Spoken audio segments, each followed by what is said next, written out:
I know I'm going to offend some people in this room. Let me assure you that's not the point. I'm not being deliberately provocative. I am simply worried. I think religion is the most divisive and dangerous ideology that we have ever produced. And what's more, it's the only ideology that is systematically protected from criticism, both from within and without. That the evidence for our religious doctrines is either terrible or non-existent. And this subsumes all claims about the existence of a personal God, the divine origin of certain books, the virgin birth of certain people, the veracity of ancient miracles, all of it. All religious people are atheists with respect to everyone else's religion.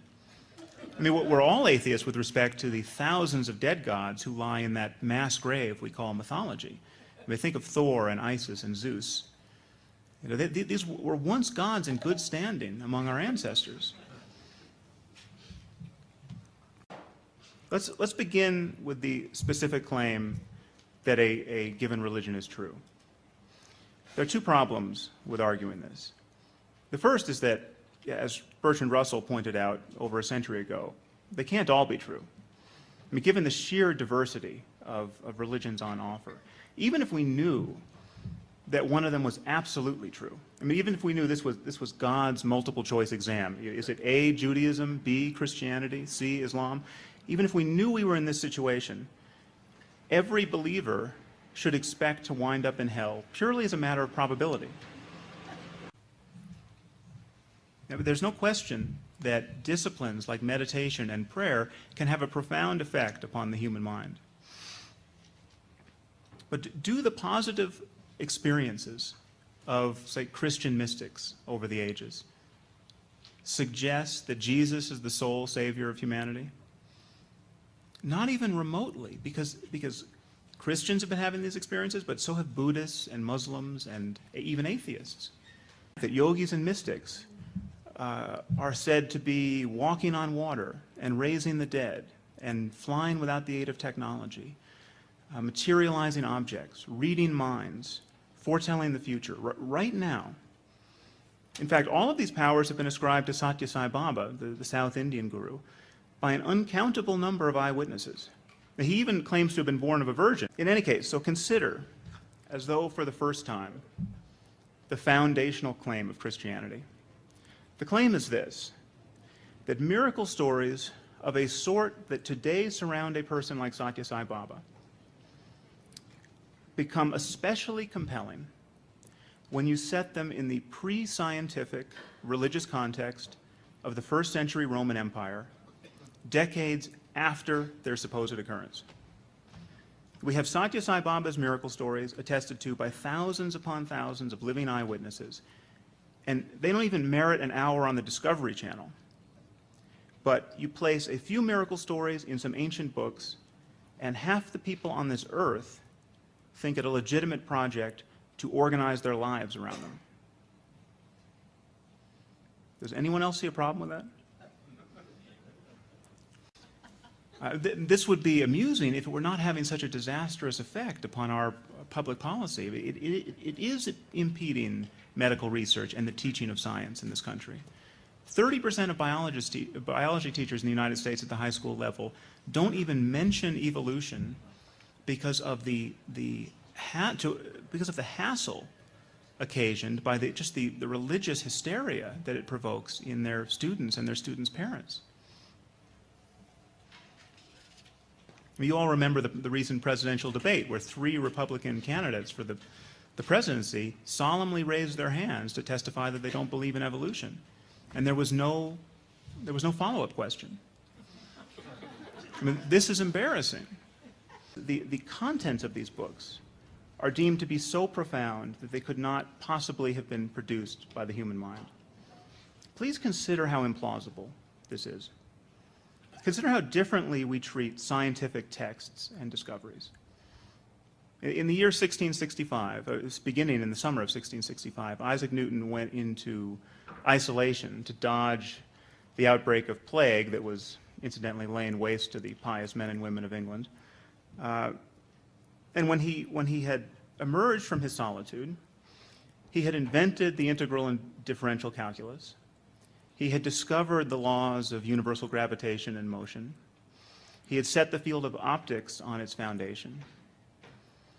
Now, many scientists think this is the most awe-inspiring display of human intelligence in the history of human intelligence.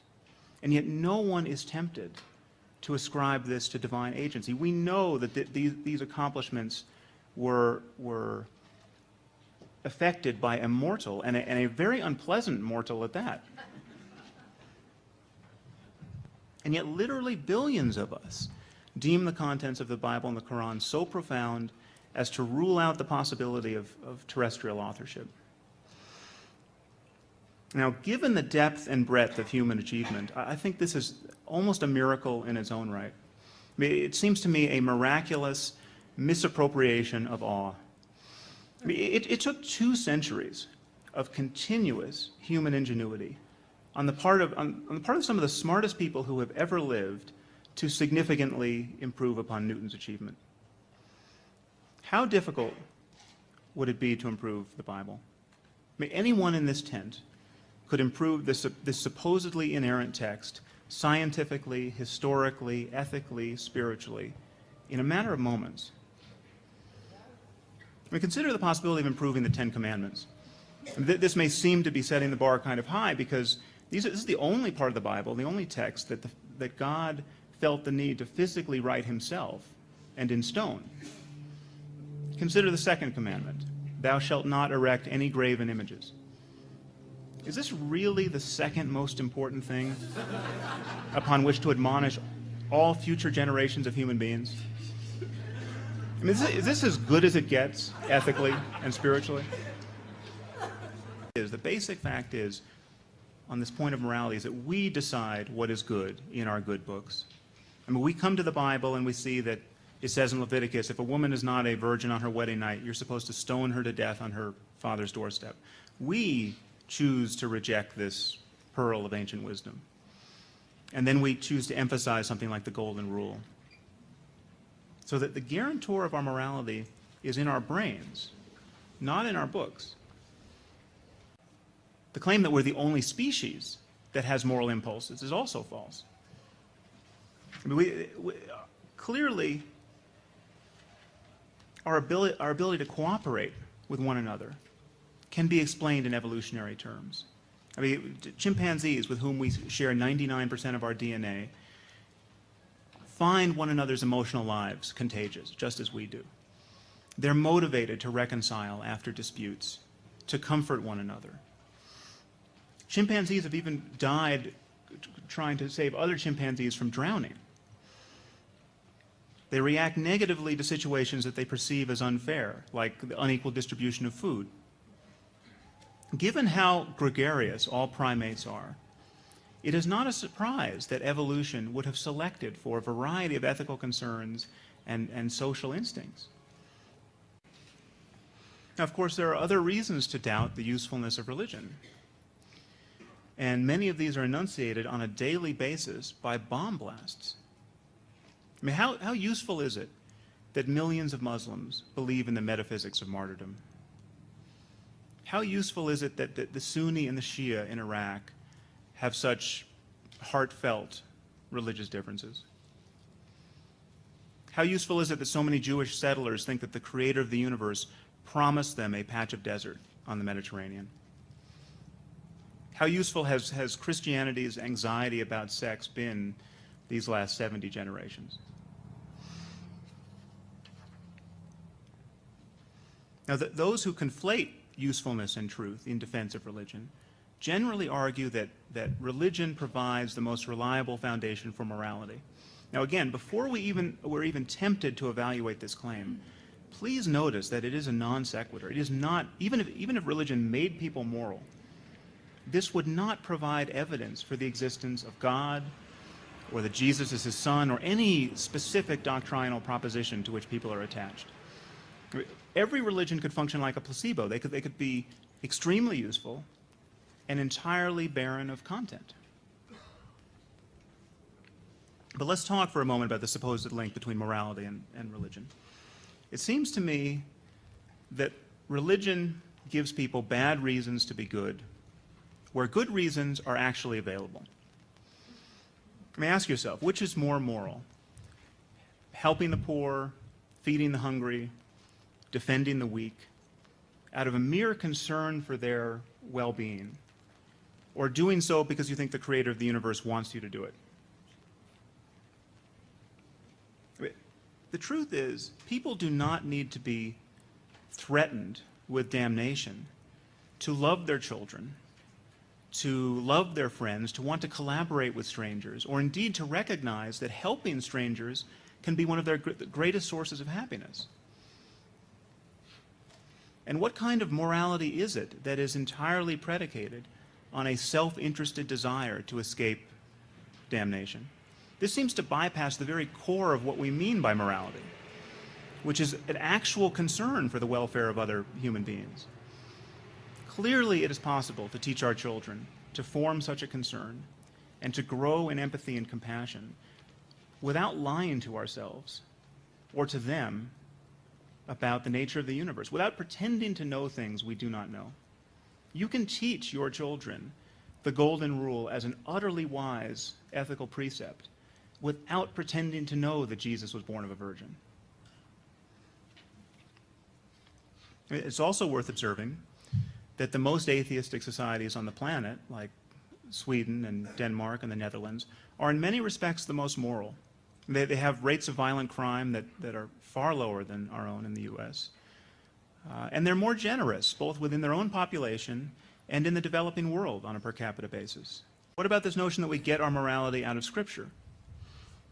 Well, clearly we don't get our most basic moral impulses out of Scripture, because these can be seen emerging very early. I mean, toddlers 18 months old will spontaneously try to comfort somebody who looks upset. And a person clearly doesn't learn that cruelty is wrong by reading the Bible or the Quran, because if you don't already know that going in, you're just going to be confronted with endless celebrations of cruelty in these texts. I mean, these books are bursting with celebrations of cruelty, both human and divine. I mean, the God of the Bible hates sodomy and will kill you for it, but he rather enjoys the occasional human sacrifice. I mean, I think at the very least we can say he doesn't quite have his priorities straight. In the Old Testament, we witness the most immoral behavior imaginable. Genocide, ethnic cleansing, sexual slavery, the murder of children, kidnapping, all of it not only permitted by God, but mandated by God. If these events occurred in our own time, half the prophets and kings of Israel would be shackled and brought to the Hague for crimes against humanity, including Moses for slaughtering the Midianites, including Joshua for slaughtering the Amalekites, including Elijah for slaughtering the prophets of Baal. I mean, these men, by our standards today, they were utter psychopaths. Rationalizing the barbarism we find in the Old Testament merely renders it irrelevant. It doesn't render these books morally wise. I mean, it is faint praise indeed if the best that can be said of much of Scripture is that it can now be safely ignored. I mean, the truth is, the Bible in its totality, Old Testament, New Testament, support slavery. If we recognize anything, if we converge on any point in ethical terms now, it's that slavery is evil. Nowhere in the Bible is this evil recognized, much less repudiated. The slaveholders of the South were on the winning side of a theological argument. They knew it. They never stopped talking about it. The best God does in the Old Testament is to admonish us not to beat our slaves so badly that we injure their eyes or their teeth, or not to beat them so badly with a rod that they die on the spot. If they die after a day or two, no problem. I think it should go without saying that this is not the kind of moral insight that got rid of slavery in the United States. Or consider the treatment of women. I mean, for millennia, the great theologians and prophets of our religions have set to work on the riddle of womanhood. And the result in various times and places has been widow burning and honor killing and genital mutilation. a cultic obsession with virginity, just other forms of physical and psychological abuse so kaleidoscopic in variety as to scarcely admit of being summarized. But the biblical God has made it perfectly clear that women are expected to live in absolute subjugation to their fathers until the moment they are pressed into connubial service to their husbands. And the New Testament offers no relief. I mean, St. Paul put it in his letter to the Ephesians, "Wives, be subject to your husbands as to the Lord. For the husband is the head of the wife, as Christ is the head of the church. As the church is subject to Christ, so let wives be subject to their husbands in all things." The Quran delivers the same message. And on most translations, says that disobedient wives should be whipped or scourged or beaten.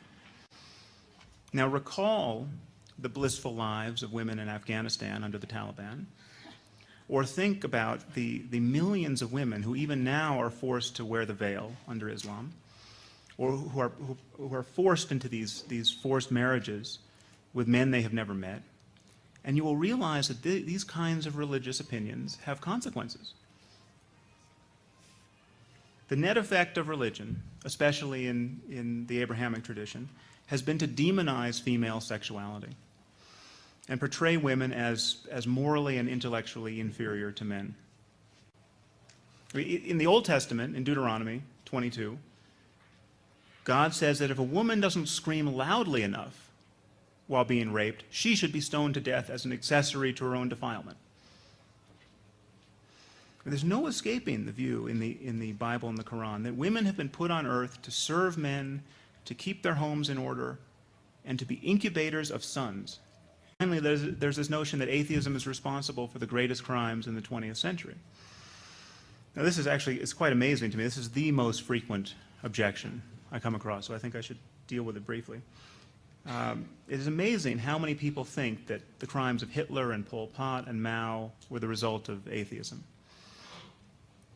The truth is, this is a total misconstrual of what went on in those societies and of the psychological and social forces that allow people to follow their dear leader over the brink. I mean, the problem with fascism and communism was not that they were too critical of religion. The problem is they're too much like religions. I mean, these are utterly dogmatic systems of thought. I mean, I recently had a debate with Rick Warren in the pages of Newsweek, and he suggested that North Korea was a model atheist society and that any atheist with the courage of his convictions should want to move there. The truth is, North Korea is organized exactly like a faith-based cult, centered on the worship of Kim Jong-il. The North Koreans apparently believe that the shipments of food aid that they receive from us to keep them from starving to death are actually devotional offerings to Kim Jong-il.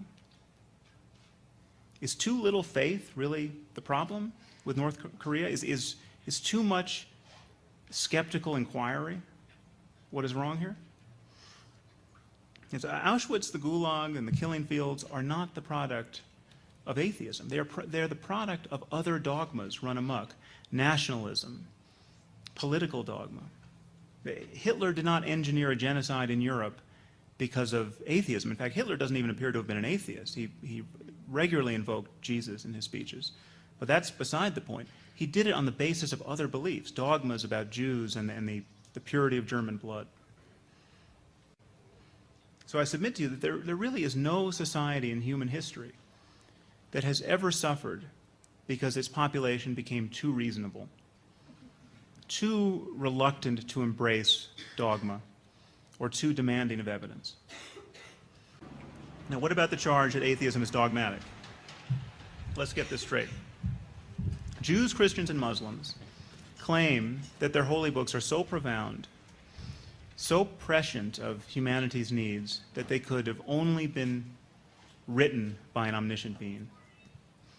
An atheist is simply a person who has entertained this claim, read the books, and found the claim to be ridiculous. This is not dogmatism. There's nothing that an atheist needs to believe on insufficient evidence in order to reject the biblical God. What dogma have we all embraced to not take Apollo and Zeus into account as we go about our day? Would it be dogmatic to doubt that the Iliad or the Odyssey was dictated by the creator of the universe? The atheist is simply saying, as Carl Sagan did, that extraordinary claims require extraordinary evidence. If ever there were an antidote to dogmatism, this is it. There's a related claim that atheists and scientists generally are arrogant. Now, this is rather ironic. The truth is that when scientists don't know something, like why the universe came into being or how the first self-replicating molecules formed on Earth, they tend to admit it. Pretending to know things you do not know is a profound liability in science. You get punished for this rather quickly. But pretending to know things you do not know is the lifeblood of faith-based religion. This is really one of the profound ironies of religious discourse, in the frequency with which you can hear religious people praise themselves for their humility while tacitly claiming to know things about cosmology and physics and chemistry and paleontology that no scientist knows. The door leading out of religious literalism doesn't open from the inside. I mean, these religions have been moderated because of the pressure of modernity. I mean, it's secular politics and a conception of human rights and our growing scientific understanding of the universe has applied pressure, much more so in the case of Judaism and Christianity than it has in Islam, because Islam has been isolated from the Enlightenment and even the Renaissance in some significant sense. And so this comes from outside. So this is not to be credited to faith. This is the legacy of faith continually losing the argument to science and secular politics and common sense. So are you going to credit the Catholic Church that did not absolve Galileo of heresy until 1992? I mean, this organization is very slow to move, and I think at some point it would take something like their prescription against contraception use. I mean, this is flagrantly immoral, getting people killed throughout the developing world. I mean, this is ministers go into villages riddled with AIDS and preach the sinfulness of condom use. Okay, shockingly immoral behavior mandated by their religious faith. I certainly hope to live to see the day where the Vatican recants this dogma and they say, this was a mistake, condoms are blameless, that'll be a good thing. Who's going to get the credit? The Vatican when that happens? This is a dinosaur of an organization that has really been slow to make the simplest accommodations to basic human sanity. And I'm not the first person to notice that it's a very strange sort of loving God who would make salvation depend on believing in him on bad evidence. Okay, I mean, if you lived 2,000 years ago, there was evidence galore. I mean, he was just performing miracles. But apparently he got tired of being so helpful. Okay, and so now we all inherit this very heavy burden of the doctrine's implausibility. And the effort to square it with what we now know about the cosmos and what we know about the all-too-human origins of Scripture becomes more and more difficult. All right. 9 million children die every year before they reach the age of 5.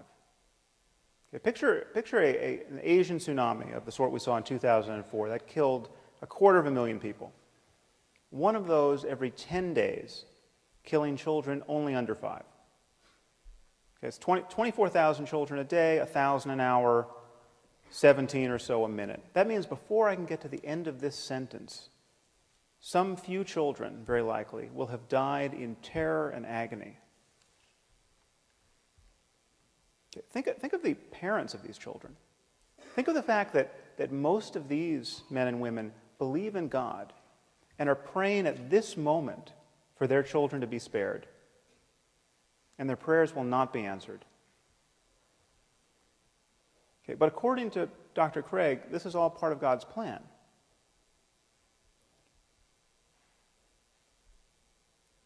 Any God who would allow children by the millions to suffer and die in this way, and their parents to grieve in this way either can do nothing to help them or doesn't care to.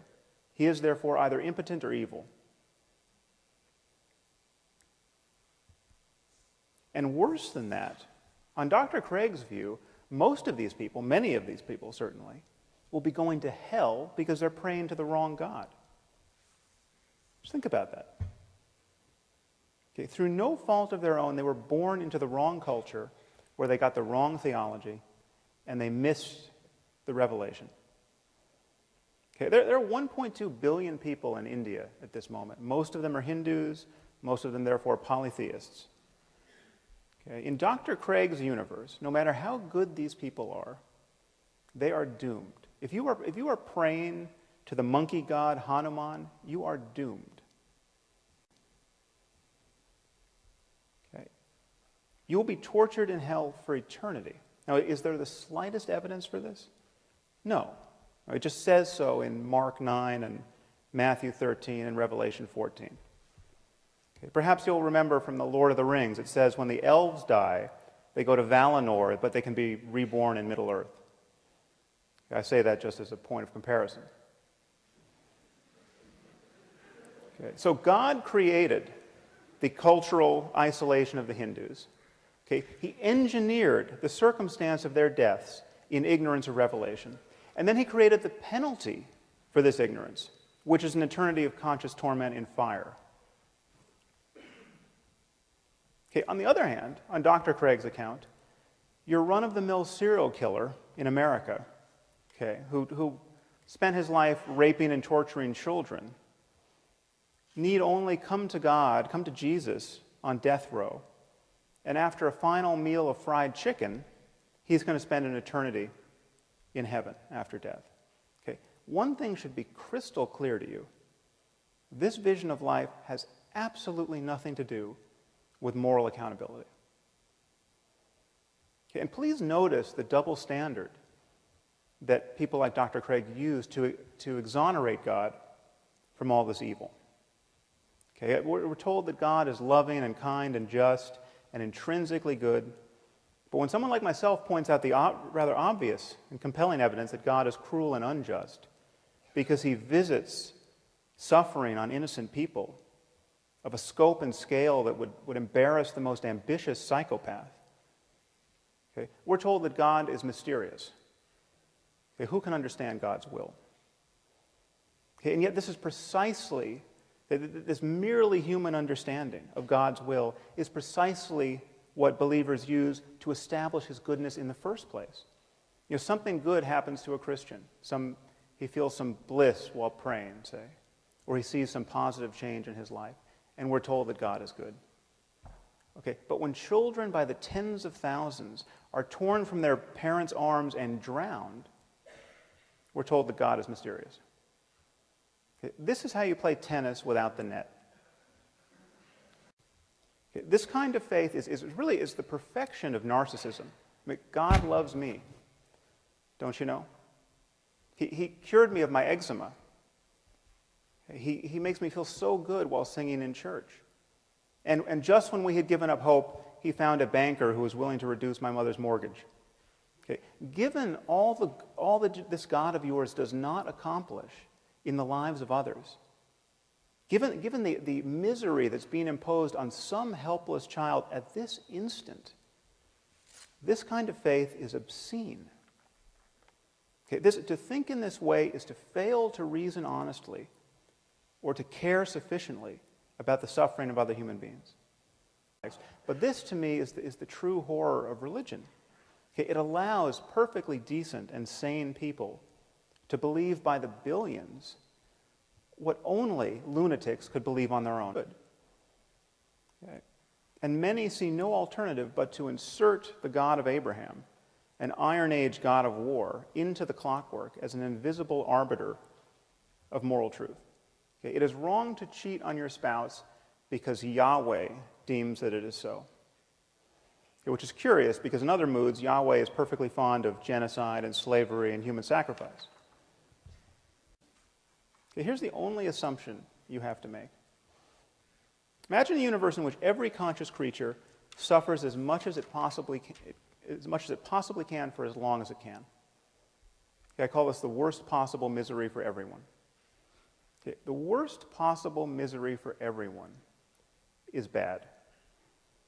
Okay, if the word bad applies anywhere, it applies here. Now, if you think the worst possible misery for everyone isn't bad, or maybe it has a silver lining, or maybe there's something worse, I don't know what you're talking about. And what's more, I'm pretty sure you don't know what you're talking about either. Now, the Taliban are still my favorite example of a culture that is struggling mightily to build a society that's clearly less good than many other societies on offer. The average lifespan for women in Afghanistan is 44 years. Okay, they have a 12% literacy rate. They have the highest, almost the highest infant mortality and maternal mortality in the world, and almost the highest fertility. So this is one of the best places on earth to watch women and infants die. Okay, it seems to me perfectly obvious that the best response to this dire situation, which is to say the most moral response, is not to throw battery acid in the faces of little girls for the crime of learning to read. Now, some of you might worry that I haven't defined well-being enough. How can something this loose as a concept be the benchmark of objective values? Well, consider by analogy the concept of physical health. Physical health is very difficult to define. You know, it used to be that if you were healthy, you could expect to live to the ripe old age of 40. You know, now our lifespan, our life expectancy has doubled in the last 150 years. What does health mean? Okay, well, it has something to do with not always vomiting, okay, not being in excruciating pain, not running a fever. Okay, but how fast should a healthy person be able to run? Okay, that question might not have an answer. Okay, but this does not make the question of health vacuous. Okay, it doesn't make it merely a matter of opinion or of cultural construction. Okay, the distinction between a healthy person and a dead one is about as clear and consequential as any we ever make in science. Okay, and notice that no one is ever tempted to attack the philosophical underpinnings of medicine with questions like, well, who are you to say that not always vomiting is healthy? What if you meet someone who wants to vomit, and he wants to vomit until he dies? Okay, how could you argue that he is not as healthy as you are? Okay, is the worst possible misery for everyone really bad? Once again, we have hit philosophical bedrock with the shovel of a stupid question. Because the God that our neighbors believe in is essentially an invisible person. He is a creator deity who created the universe to have a relationship with one species of primate. Lucky us. and he's got galaxy upon galaxy to attend to, but he's especially concerned with what we do, and he's especially concerned with what we do while naked.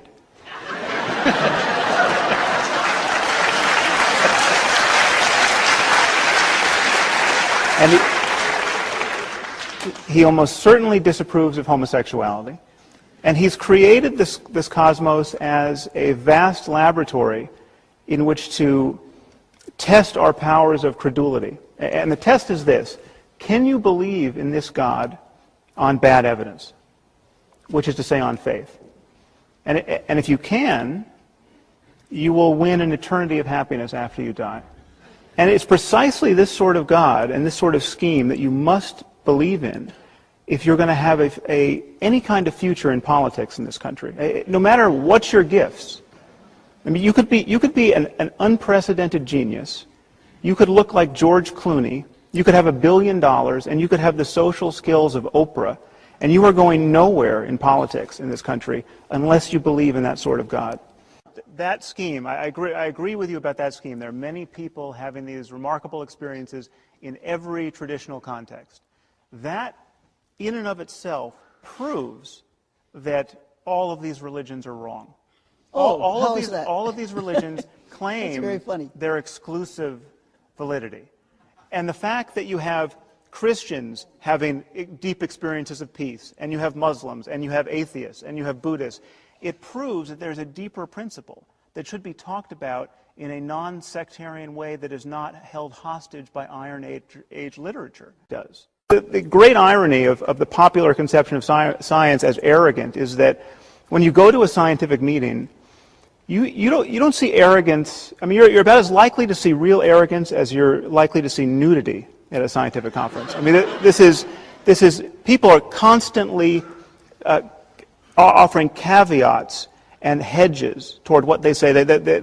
Every statement is couched in, I'm sure there's someone in the room who knows more about this than me, but because everyone is desperate to avoid public embarrassment. Now, this seems to be something you're not doing. Imagine if you drawing cartoons of Hercules could get you killed. The dialogue between science and religion has gone this way. It has been one of relentless and one-directional erosion of religious authority. I would challenge anyone here to think of a question upon which we once had a scientific answer, however inadequate, but for which now the best answer is a religious one. Now you can think of an uncountable number of questions that run the other way, where we once had a religious answer, and now the authority of religion has been battered and nullified by science and by moral progress and secular progress generally.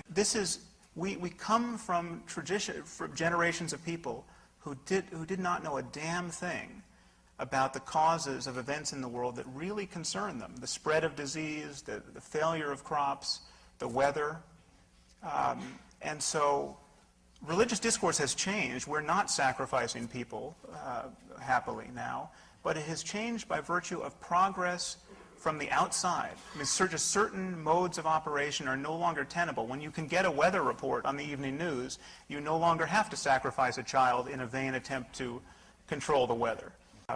Science is the one language game we are playing where we get really straight and rigorous about what constitutes evidence, where there's a process of peer review, where you have a lot of smart people trying to prove you wrong, and where you actually win points by proving yourself wrong.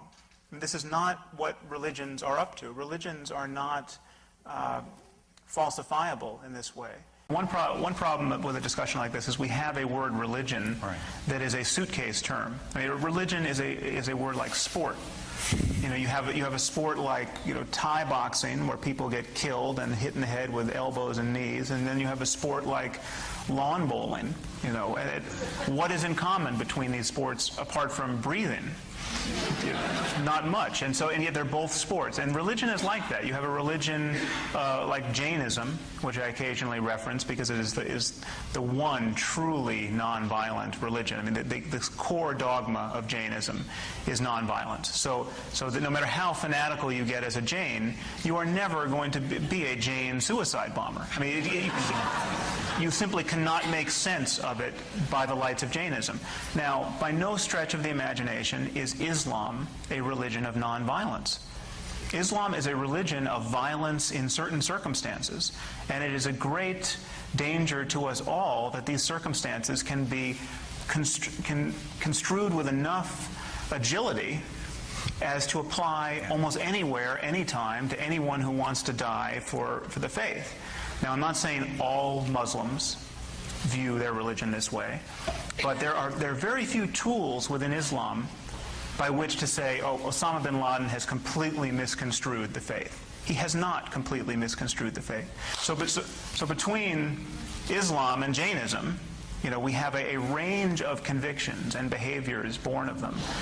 And the style of discourse that you're using to talk about, again, what religion should be, not what it is, I would argue, just obfuscates this terrain. We have people really killing and dying based on propositions that they are granting credence to, and these beliefs are thriving in a context in which they are immune to criticism.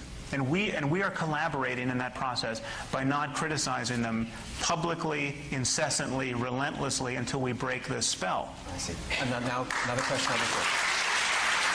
Is that the other thing that Mother Teresa's letters articulate is the process she went through of confessing her doubts to her superiors and At one point, it was recommended that she view all of this as a sign that she was sharing Jesus' suffering on the cross. Now, this is kind of a brilliant moment of hermetically sealing a worldview. And so when I wrote about this, I said, ask yourself, when even the doubts of experts are used to confirm a doctrine, how could it possibly be disproved? And this is you see this all the time in religion. You do. And this is precisely what you don't see in science. I mean, people have this naive idea. When you think of yourself as a soul that may yet survive your death, you are thinking of yourself very much intact. I mean, the stories of going into the tunnel of light and recognizing grandma entail a fair amount of mentality. Mentality we know can be disrupted at the level of the brain because we see these neurological complaints all the time. And the proposition is that if you damage a brain a little bit, you destroy English and an ability to recognize faces. But if you damage it totally at death, lo and behold, the soul, still able to recognize grandma, will rise off the brain and go into a tunnel of light. These are scientific claims, and they are profoundly naive. Great. What they assume is that there is something inside of you that is eternal, which I assume as well.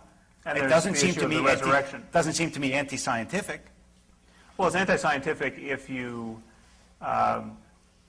believe that you have good evidence for that. I mean, this is what's anti-scientific.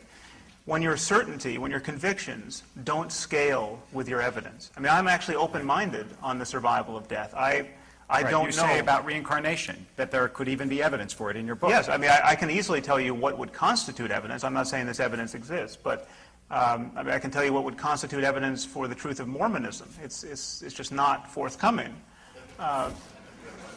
Ask yourself, when you pick up the Bible or the Hebrew Bible or any holy book and find ethical wisdom in there, what is that process like? I mean, you pick up Leviticus or Deuteronomy, and you find that if a woman is not a virgin on her wedding night, you're supposed to stone her to death on her father's doorstep. Okay, presumably you choose to reject that pearl of ancient wisdom. And then you find another line, I think this is also in Leviticus, love your neighbor as yourself. Or the golden rule, as preached in the New Testament. And this resonates with you as a good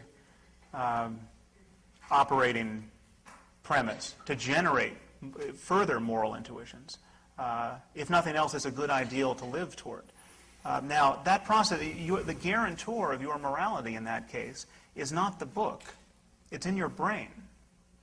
And this kind of truth testing is something that we bring to religion. Now, religion does a lot of work on people, and you can get good people to believe some very terrible things in the name of God, and this is what worries me about religion.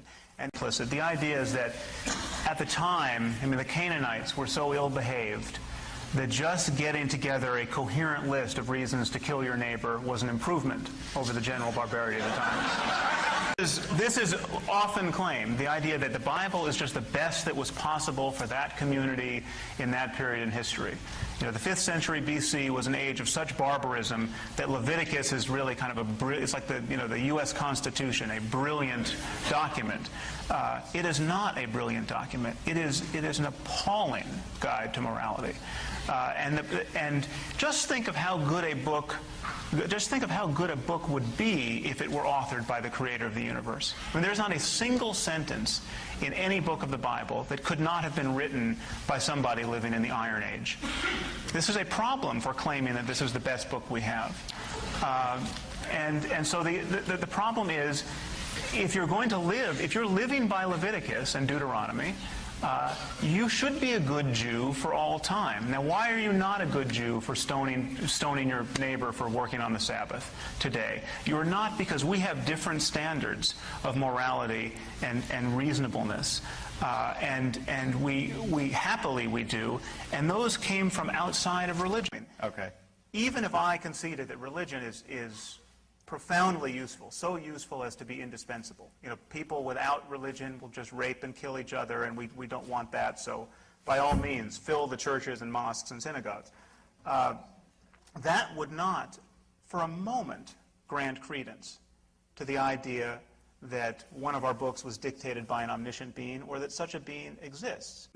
I think we waste time talking about Stalin and Hitler and Pol Pot, frankly, because these were political religions. These were dogmatisms through and through, and when anyone started to make too much sense in opposition to these dogmatisms, they were carted off and killed. These were not contexts in which rational discourse prevailed and the best idea won. So to call them science is just to misuse the term. And it's, I mean, in the case of Hitler, it's just a total non sequitur, because Hitler never really repudiated Jesus, and he used Jesus in his speech, and he was facilitated by 1,000 years of religious fulminating against the Jews in the name of Christianity. I mean, religion is implicated, certainly, in the Holocaust. And so this notion that Stalin and Hitler and Pol Pot were doing what they did because of atheism, because of non-belief in God. I mean, ask yourself, is too much skeptical inquiry really what's wrong with North Korea? I mean, the North Koreans are a cargo cult armed with nuclear weapons right now. They think that the food aid that we give them is a devotional offering to the genius of their dear leader. They are systematically impoverished, both physically and in terms of information. Too much knowledge, any knowledge is too much knowledge in North Korea. This is not a paradise of reasonableness. The history of the Jews in Europe is a history punctuated by, rather ceaselessly, by pogroms and murder that was explicitly religious. I mean, you have something like host desecration. Yes. I don't know if you know about this phenomenon that I came across while researching my first book. The communion host is thought to be, once blessed, is thought to actually physically be the body of Jesus. And therefore, if it's mistreated, this is, you can literally, in torturing a cracker, you are torturing the body of Jesus. There are accounts of whole villages purged of Jews who were accused of having mistreated crackers. So the question is, does the belief in the transubstantiation, which is a belief that I would have thought could be rather harmless, have anything to do with the idea that someone can mistreat a cracker and that you should kill him for it? Yes, it does have something to do. It's impossible to believe in the torture of crackers unless you think transubstantiation is a fact. It's not impossible. I think the best way to address the compatibility of science and religion is in the person of Francis Collins. I don't know if you know him. He ran the Human Genome Project for the U.S. He's a medical geneticist, obviously a scientist with a great career in science, and he's also an evangelical Christian. And he's written a book entitled The Language of God, where he claims to square his evangelical Christianity with the last 50 years of molecular biology and argue successfully that God exists. We know this based on scientific principles, and Jesus is his son. Now, I can't say that he's not a scientist, but what I can say is that the place in his book where he tells you when his doubts were truly removed, his conversion experience, testifies to the way the human mind can be partitioned, where a scientist can lapse in the most egregious way in terms of his scientific standards. And because the passage goes like this: I was hiking in the Cascade Mountains and came upon a beautiful frozen waterfall, and my doubts were removed, and I fell to my knees in the dewy grass and surrendered myself to Christ. It's virtually verbatim. So now I would suggest to you that it should be obvious to all of you, and it certainly should have been obvious to Francis Collins, that if a frozen waterfall can testify to the divinity of Jesus, anything can mean anything. He said he actually elaborated on this point in an interview for Time magazine. He said the waterfall was frozen in 3 streams, and this put him in the mind of the Trinity. Okay, this is psychotic thinking in any other context. Well, it's interesting. Whenever I find myself in this position criticizing religion, if I say that, for instance, Muslims are not justified in their belief in martyrdom, for instance, or Christians are not justified to believe that that Jesus was born of a virgin, resurrected, will be coming back to earth to wield his magic powers. I'm often met by Christians and Muslims of a more moderate persuasion who will say that I have completely caricatured the faith, that I have taken extremists to be representative of the faith. And there are a few problems with this response. I take your response, Ray, as a version of that, that not all Christians believe that X, Y, and Z. First, it discounts the fact that so many millions and millions of Christians and Muslims do believe these things. I mean, we are living in a country where 53% of the population claims to believe that the universe is 6,000 years old, and that we have no precursors in the natural world apart from Adam and Eve. I mean, that we did not evolve out of prior life forms. This is a majority of the American population. So it seems to me you can call this extremism. I mean, these views are extreme in almost every respect. They are extremely silly. They are extremely worthy of our denigration, but they are not extreme in the sense of being rare. I have never for a moment believed, and I have never argued, that all bad things, all conflict, comes out of religion. I don't even know if most does. I think probably most wars have been fought for reasons other than religious ideology. But the larger issue is dogmatism. The larger issue is belief without sufficient evidence, belief that is intrinsically divisive because it is immune to criticism, it is immune to the normal tests of conversation, tests of reasonableness, and these beliefs that divide us into these separate moral communities where we have Christians against Muslims against Jews, or blacks against whites, or one nation against another nation based on nationalism. I think nationalism can be incredibly corrosive of everything we want to encourage in civilization.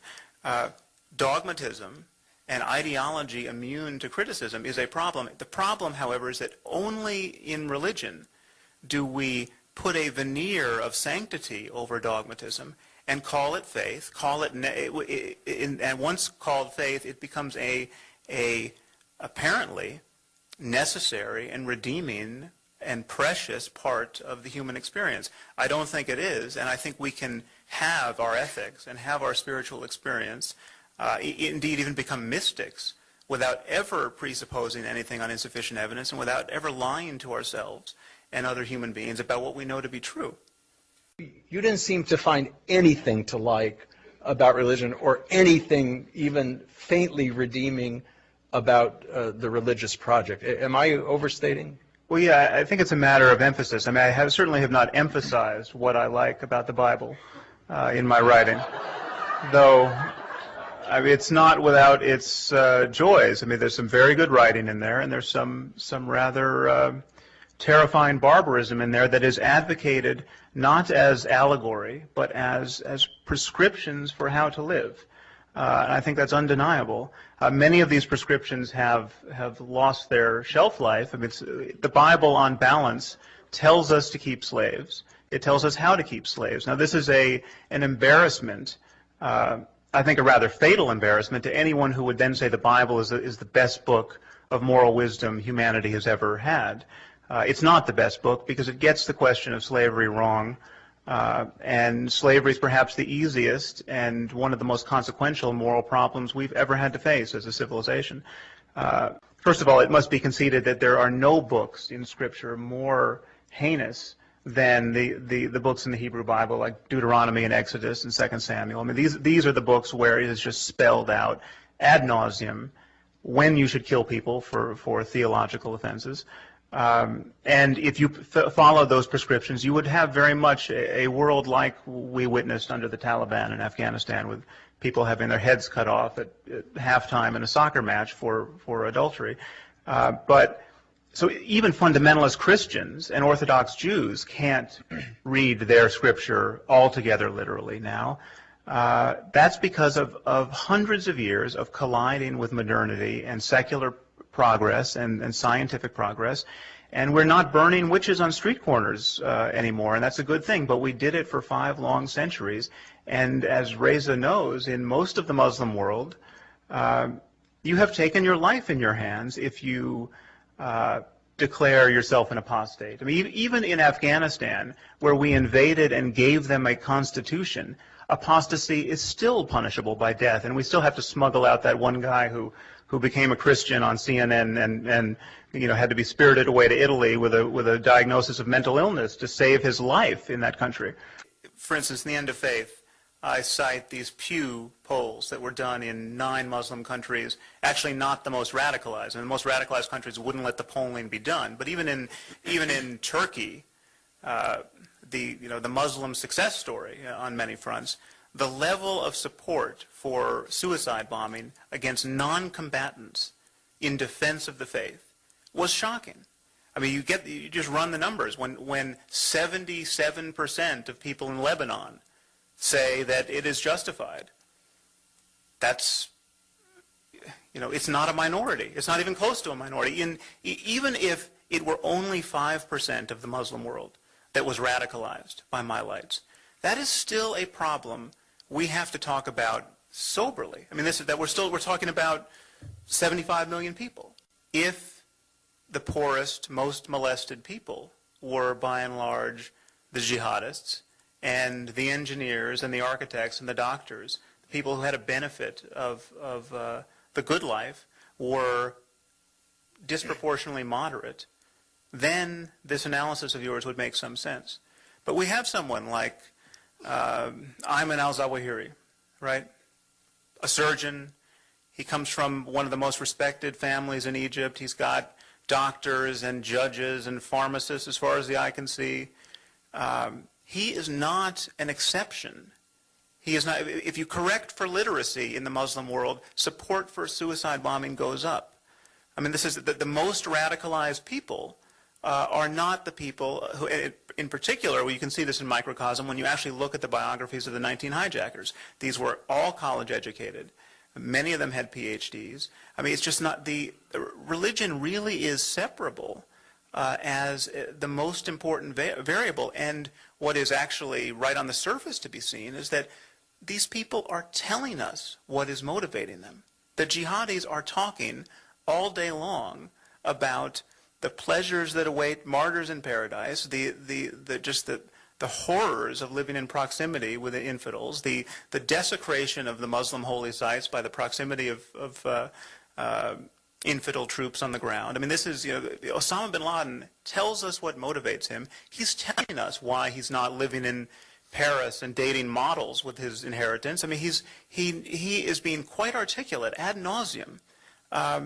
And so to deny the role that religion is playing, I would never for a moment say that there are not poor, mistreated people driven to extremis and to extreme violence for reasons other than religion. Of course that happens. But this is a separable component. And you must have intended it to be a shocker. Most Muslims are utterly deranged by their religious faith. I've even heard you back off a little bit now. You went from most to some significant subset.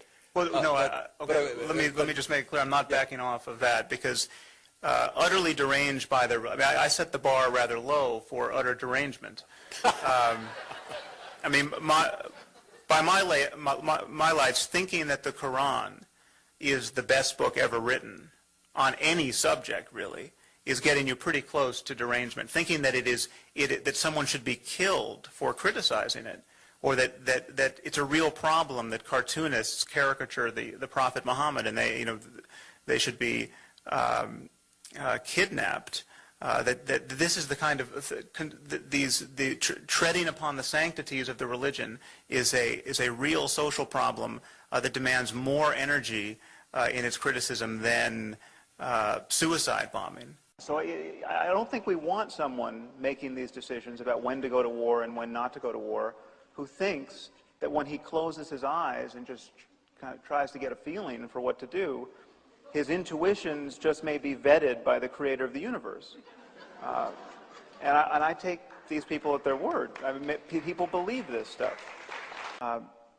Christianity and Judaism have suffered a harrowing collision with modernity over the last 200 years. I mean, they have just had their religions mastered by science and secular politics and common sense to a degree that has not occurred in the Muslim world. The Muslim world has not had a reformation, and it has not had a renaissance. The Muslim world is amazingly isolated from the currents of criticism that have beaten back the fascistic and insane practice of religion that endured for centuries under Christendom. I mean, we were burning witches alive and heretics for 500 years in Europe. We're not doing that anymore, courtesy of scientific understanding of medicine, for one thing. I mean, we don't believe now that people are dying because their neighbor cast a spell on them. That's a good thing. That was hard fought, that battle. It seems to me that you don't think that beliefs really have consequences. I mean, to attribute this to institutions as opposed to what people think seems to me to completely miss the way people behave in this world, why they behave the way they do, why they have the emotional reactions they have, why they perpetrate violence when they do and why they don't. And all I'm arguing for is that beliefs have consequences, and beliefs, religious beliefs, should be subjected to the same kinds of conversational pressures that we subject all other beliefs to, and that this taboo that gives beliefs in the name of God a free ride in our discourse has to be lifted. And so, I mean, you mentioned the second commandment at one point, the commandment against graven images. You know, that commandment was responsible for the Muslim cartoon controversy. I mean, where did Muslims get it into their heads that you could not draw a picture of Muhammad? It is their endorsement of the second commandment. I can assure you that if the Quran said, by all means, caricature the prophet to the best of your ability, for this pleases the Lord, there would be no cartoon controversy. You would not have had people by the hundreds of thousands burning embassies and taking hostages. And I think something like 140 people died. And you know, that was just an eruption of egregious medieval stupidity.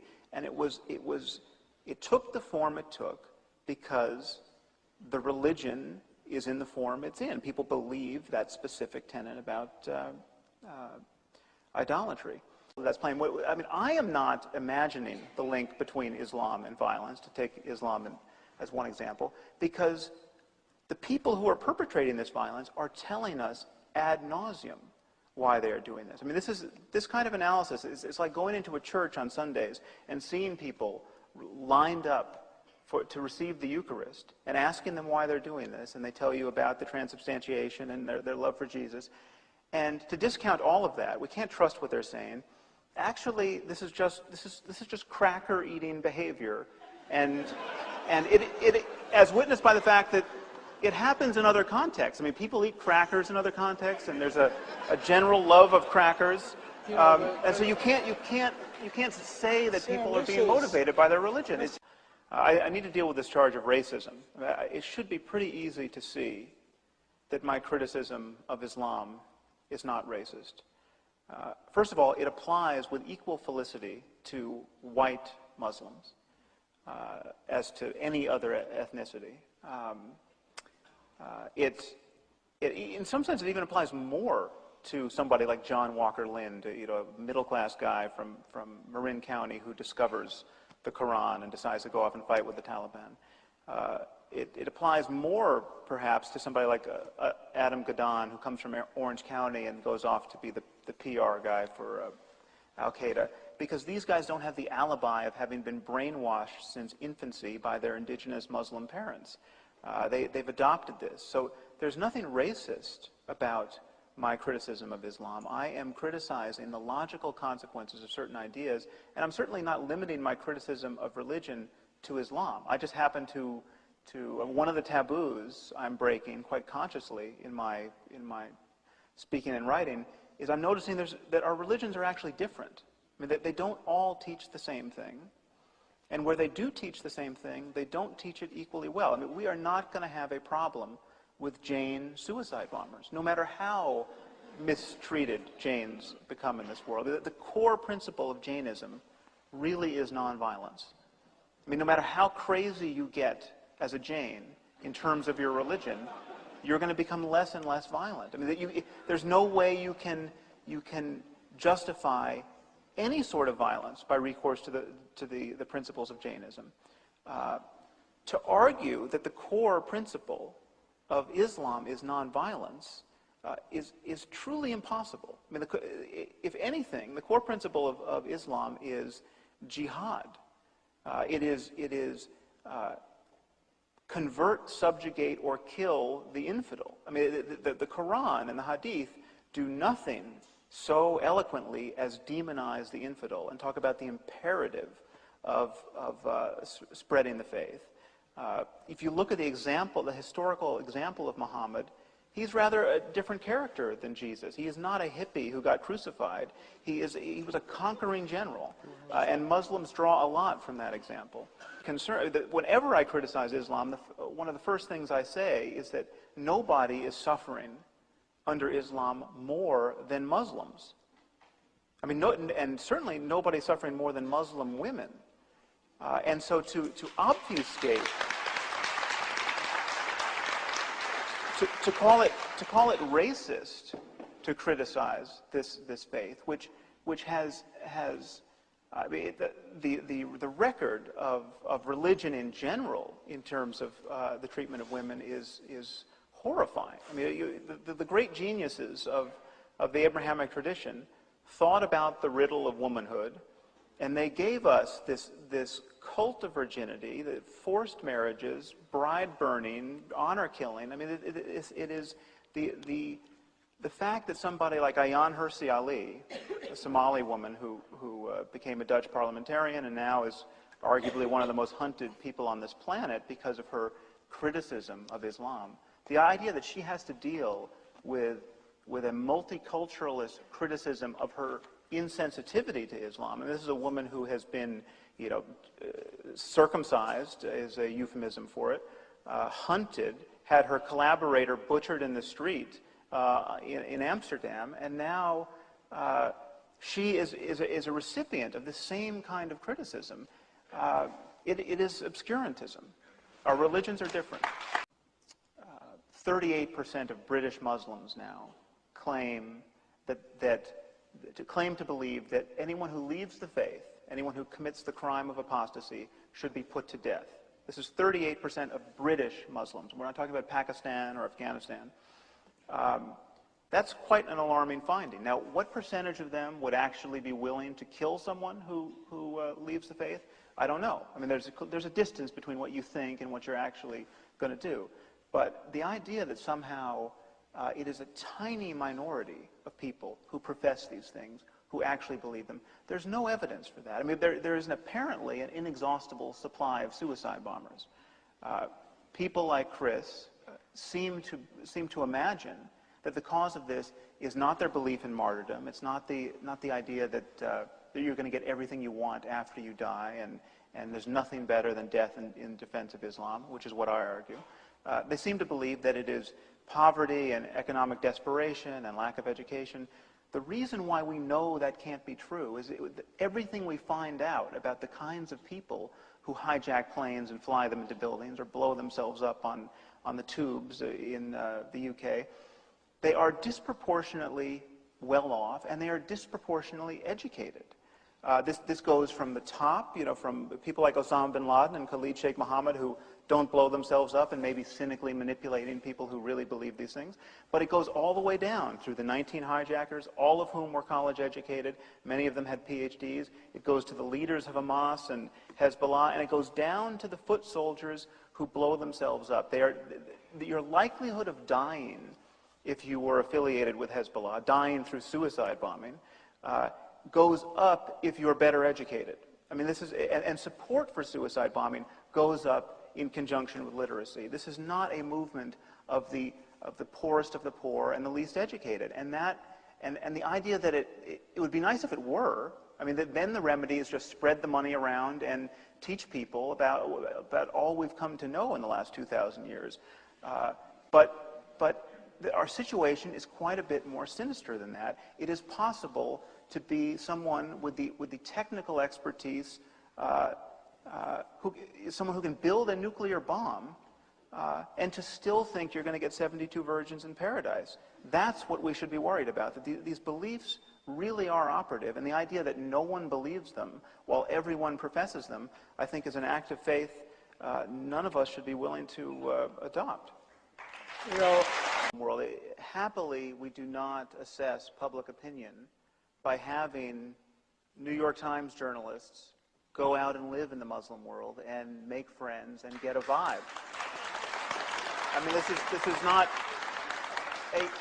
a single well-run opinion poll would be worth 1,000 years of you wandering around the Middle East. Well, I mean, how many people did you ask whether they supported suicide bombing?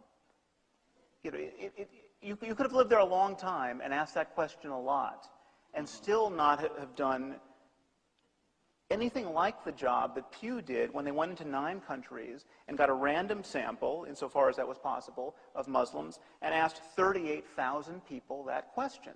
Okay, the responses were appalling. And the responses were appalling in countries that were the most cosmopolitan and the least benighted by pre-modern standards. It's interesting to consider what level of support we would find consoling. You know, 2%, 5%, 10%. Well, I mean, 10% is still 140 million people in this world. But there were countries where it was 75% and 80%. And Turkey, the great Muslim success story, was down around 20%. But yes, suicide bombing is, when you think about it, something that really should be impossible. And it is the least rational thing, even worse than suicide bombing, celebrating these suicidal atrocities of your children, which, Chris, I understand the mothers you have met didn't appear to be doing that, but there's no question that some mothers do that, and this has been widely reported. If you really believe, it's a perfectly rational thing to feel. If you really believe that martyrdom is true, if you really believe that your dead child, who was there a moment ago, is now in paradise waiting for you and you will really be reunited, death is an illusion. And there are people who believe this, and there are people who express this belief violently in conflicts that have nothing to do with us. I mean, the war between Iran and Iraq was characterized on the Iranian side by this massive campaign of suicide bombing, where teenagers were just goaded out to clear minefields by their parents. We weren't involved. This is not, you know, the problem is not urban sprawl and NAFTA and the other degradations that Chris suggests lead people to despair. There's no doubt that despair is a variable, but it matters what you believe in your despair. And again, I would take you back to despairing Janes.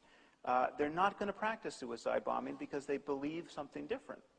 Well, let me give you a sense of what it's like to be me having this conversation. I mean, it seems to me we could have been having this conversation 500 years ago. And you know, life was difficult 500 years ago. There was a lot of despair. There were crops failed and disease spread, and people suffered just instantaneous and catastrophic changes in their fortune. And it was the cause of all of this actually was well understood 500 years ago. It was witchcraft. And happily, the church had produced some very energetic men who had the gumption to deal with this problem. And so every year, some hundreds and sometimes thousands of women were burned alive for casting spells on their neighbors. Now, imagine what it would be like to be among the 5 or the 10% of people at most who recognize that the very belief in magic, the very belief in witchcraft, the very belief in good witches or bad witches was a malignant fantasy. That the white witches who were helping people with medicinal herbs and practicing midwifery, they were on no firmer ground than the black witches who were casting the evil eye. The whole belief system was at fault.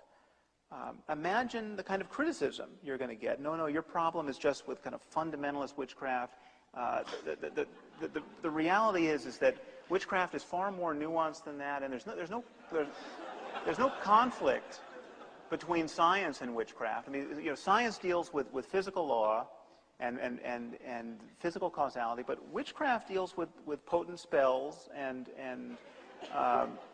the internal connections between things.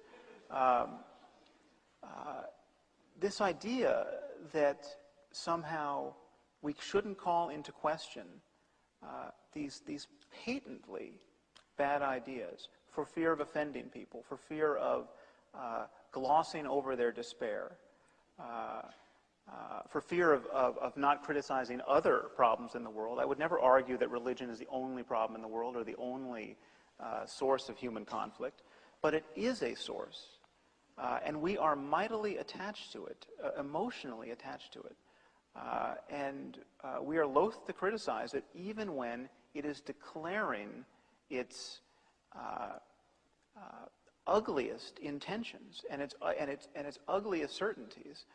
The problem with the Bible is however you pick and choose, whether you're a literalist or a selective literalist, the problem is there's just a mountain of divisive nonsense in there, and that's where people get ideas about homosexuality being an abomination, and why our country in the 21st century debates gay marriage as though it were the great moral issue of our time. This is coming from religion, and it seems to me that it's time we had an honest conversation about that.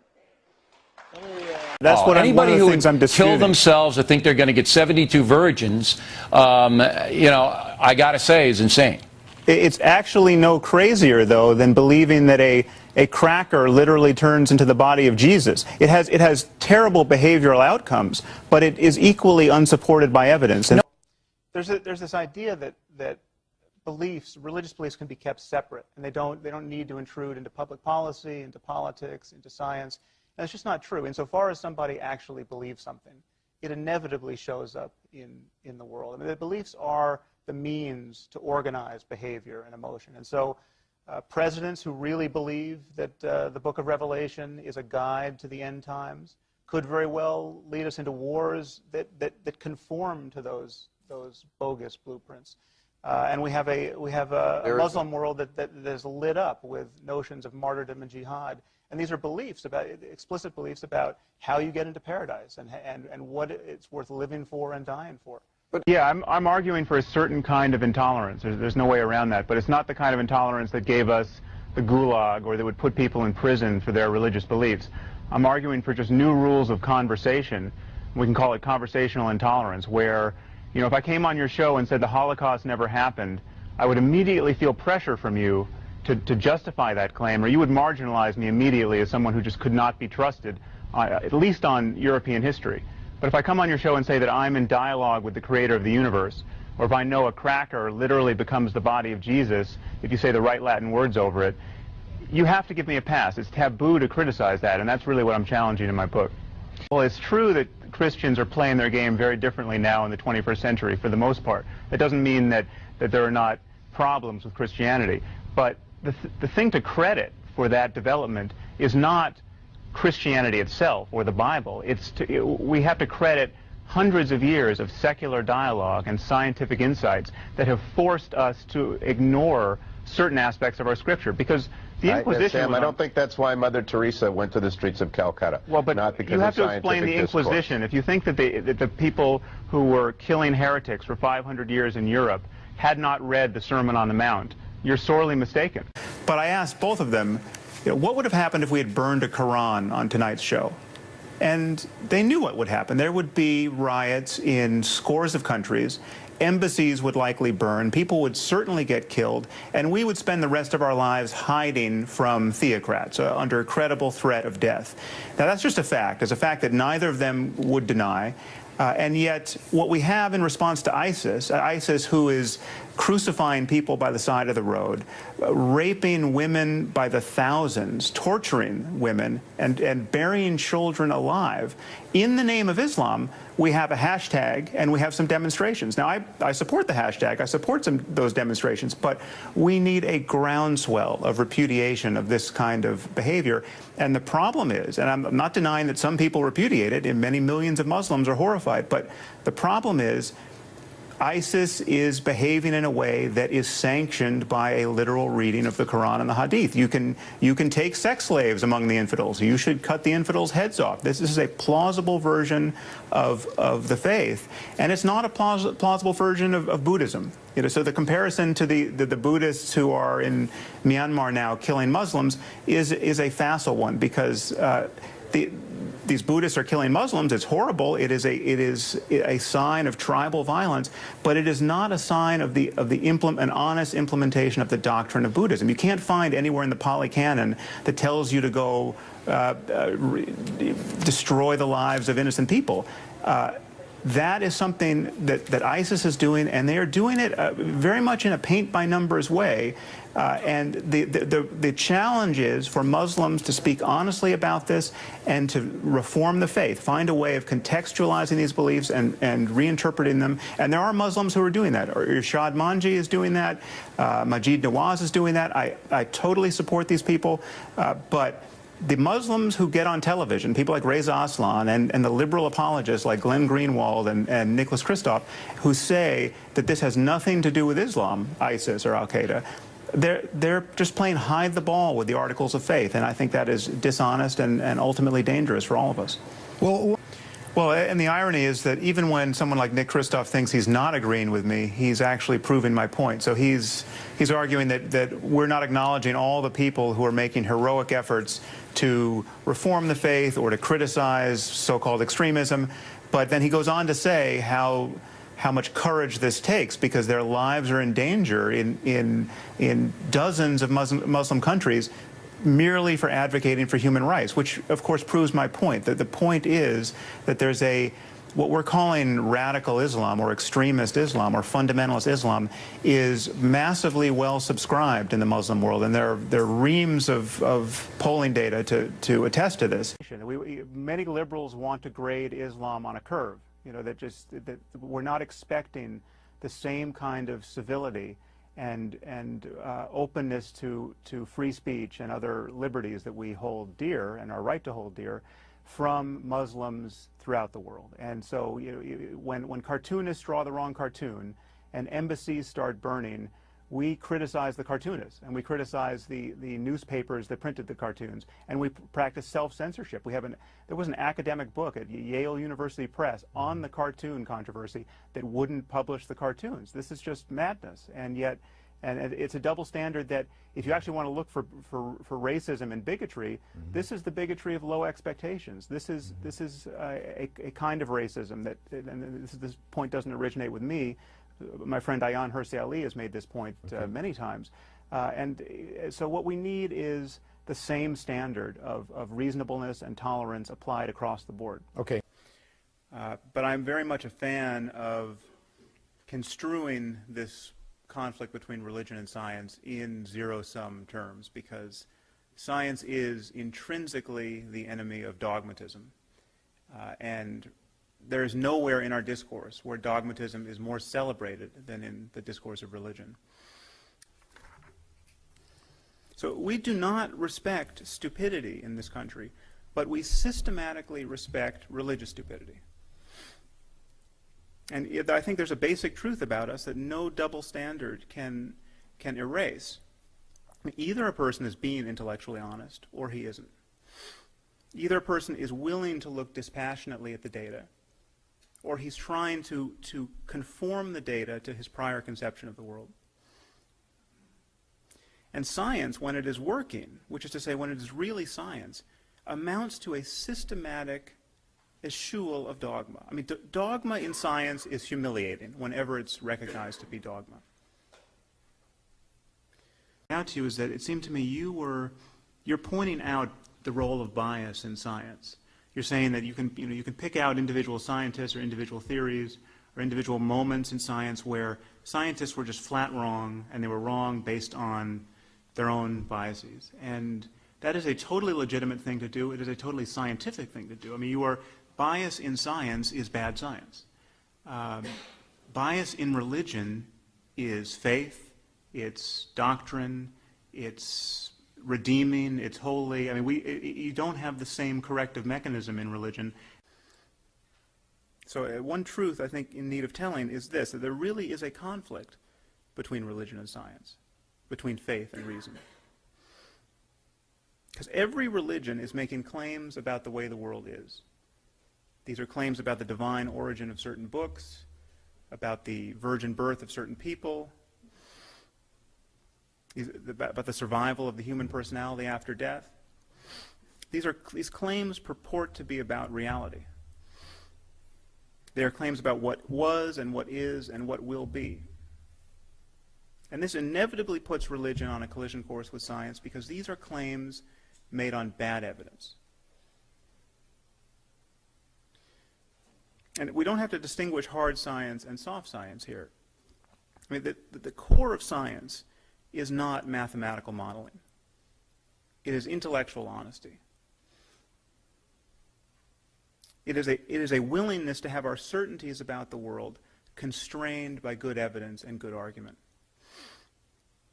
That what troubles me, and I know troubles Richard about this, is that religious people tend not to be honest about where those changes are coming from.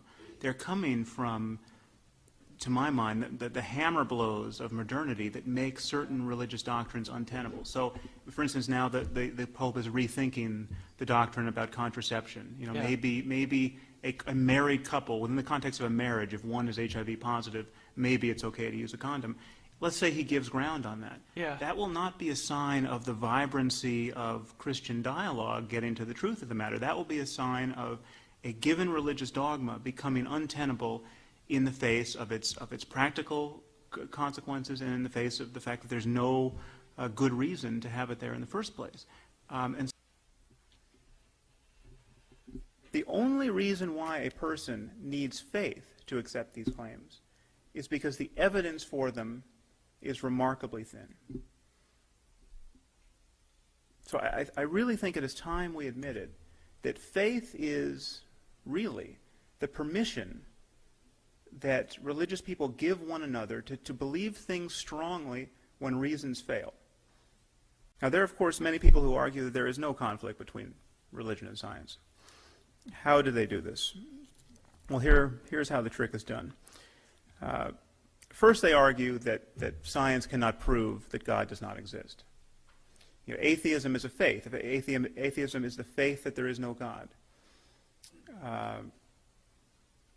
Can you prove that Jesus was not the Son of God? Can you prove that he did not rise from the dead on the third day? No. Now, I find it amazing how much work these maneuvers actually do for people. It seems to me that Bertrand Russell, I think as many of you know, closed the door to this kind of thinking for all time with his famous celestial teapot argument. I mean, can we prove that there's not a China teapot in elliptical orbit around the sun at this moment? No. Does it make it reasonable to believe in the existence of such a teapot? No. Is it reasonable to be agnostic about such a teapot? Not quite. End of argument. I mean, it's obvious that the burden is not upon the atheist to prove the absence of celestial teapots. In the face of any scientific finding, there are two different questions you can ask. You can ask, does this datum suggest the existence of God? Or you can ask, is this compatible with the existence of God? And they seem similar. They have very different results. Let me take one fact, that 99% of all the species that have ever lived on Earth are now extinct. Does this fact suggest that an omniscient and omnipotent and perfectly benevolent God has designed our world? Not at all. I mean, that's probably the last thing you would infer from such a fact. But ask the other question. Ask, is this fact compatible with the existence of the biblical God? The answer to that question, of course, is yes, and it is always yes. You simply must add caveats like, who can understand the will of God? He may have wanted to destroy his creation for some reason that surpasses our understanding. And of course, you can do this with human events. You look at the Holocaust. Would a reasonable person looking at the Holocaust, at the fact that millions of people were herded into ghettos and terrorized and then murdered and reduced to ash by their neighbors, would you look at that series of events and say, well, there's probably an omniscient and perfectly benevolent and all-powerful God taking an interest in human affairs? You wouldn't. But is it compatible with the biblical God? Of course. You simply must say, God was very pissed off at the Jews, or we have something called free will, and God could not deny the Nazis such a golden opportunity to sin. Who can understand the will of God? As scientists, I think we have to observe that there is a profound difference between acquiring a picture of the world through dispassionate analysis of the facts and acquiring it through patent emotionality and wishful thinking, and then only then looking to see if it can survive contact with the facts. Given the gaps in science and given the elasticity of religious thinking, it will always be possible to reconcile the most gratuitous nonsense with our modern scientific worldview.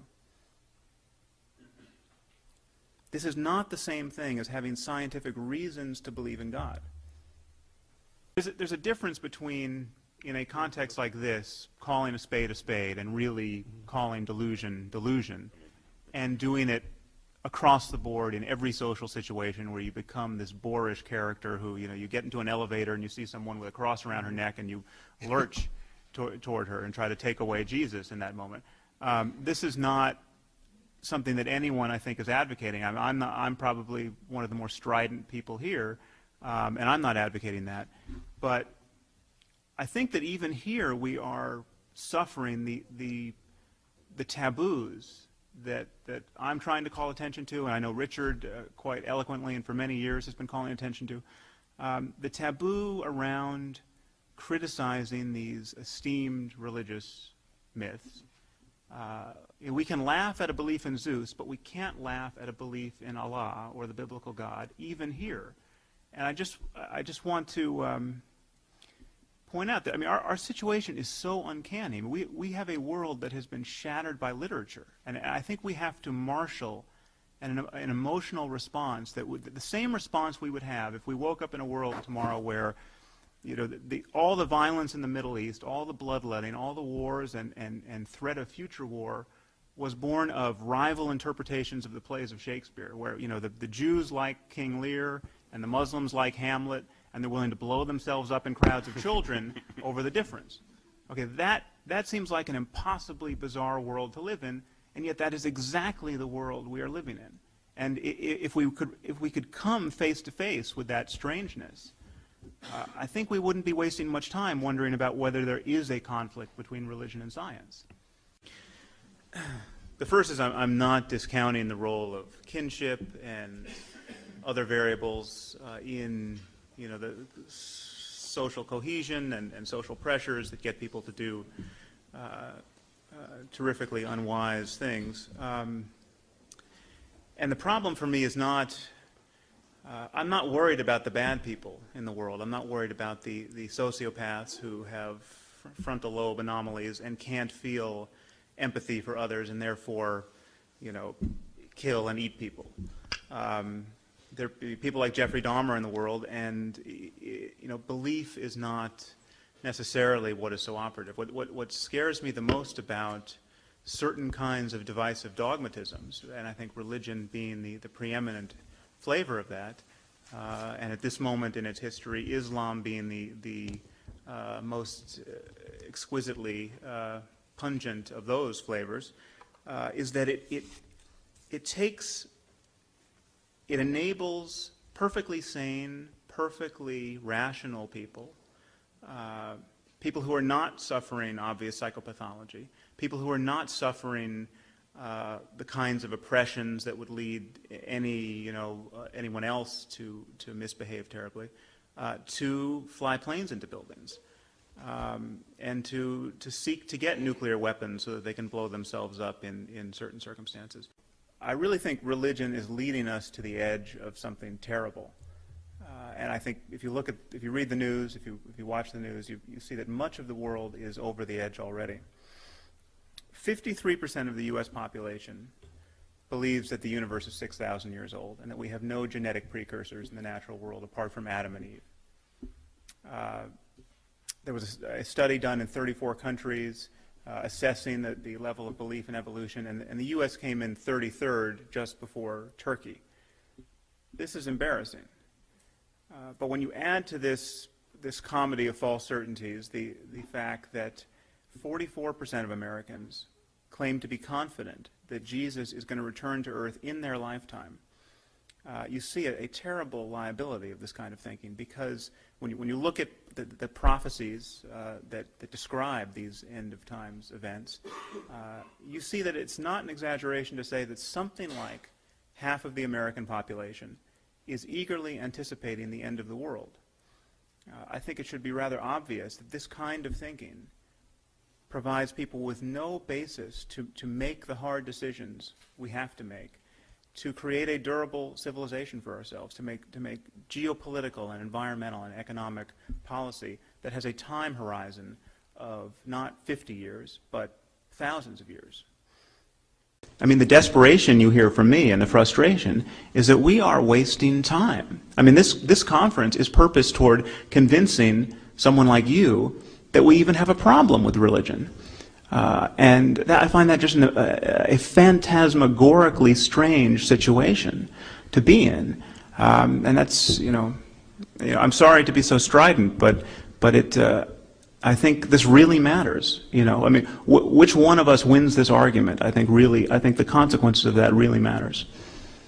God, I mean, I am the recipient of thousands upon thousands of emails now from people who used to be fundamentalists, who got argued out of it. I mean, trying to square their ludicrous beliefs about the world with the consequences of those beliefs and with the testimony of rationality on 100 fronts has eroded their confidence in those beliefs. And you wouldn't know this. I mean, we have this kind of shibboleth which says you can't what wasn't reasoned into existence can't be reasoned out. The truth, I think, is rather much closer to this, that people are making desperate efforts, rather heroic efforts every day of their lives to be reasonable, to have a coherent worldview. And when those efforts become too costly or too embarrassing, dogma loses. And I can just tell you that there are ministers in this country preaching to flocks, ministers who have completely lost their belief but can't figure out what other job to do. And so we're just literally getting up on Sundays, espousing what they now know to be nonsense.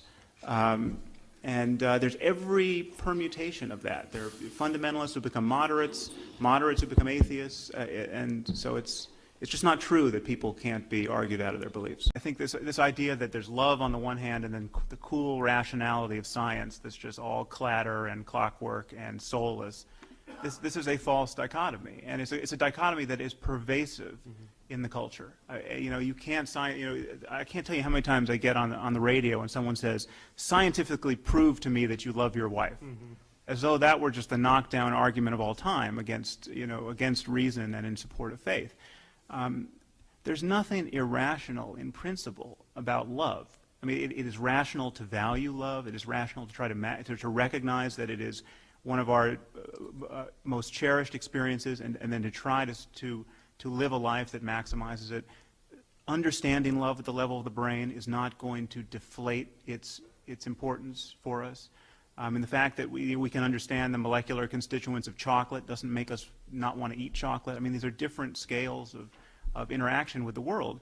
And so it's not a matter of only being coldly calculating in our approach to life, but where we have to call a spade is in gratuitous claims to certainty about invisible realities and the moral structure to the universe, about a God who so hates homosexuality that he will whip up tsunamis in defense of chaste heterosexual people. I mean, this is a vision of life that is animating millions and millions of our neighbors, and we have been cowed into not criticizing it. And I mean, to pick up what Pat Churchland said, this job is not best done by scientists.